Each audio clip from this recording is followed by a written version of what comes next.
后来继续来看过年前，台东的农民抢马收成，煞拄着山猴来扰乱，偷食柑仔。农民是气甲点冲天炮要甲因吓惊，想袂到煞颠倒碰着家己的手来受伤。要提醒大家，千万袂当用手摕炮仔来点火，安尼真会受伤。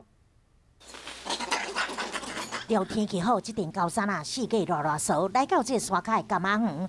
有通耍，阁有通食，好果农是真困扰，真无简单会当收成。山去有这台湾山猴通食，着果农想要用冲天炮甲因惊走，想袂到。这家己的手山叫炮啊，弹一个破皮，过拢全伤。原来是因为这雷管上过底，才会造成意外。赶紧送到病院治疗，好佳在无伤到筋骨。这高山啊，遮尔苦哦，要安怎较好？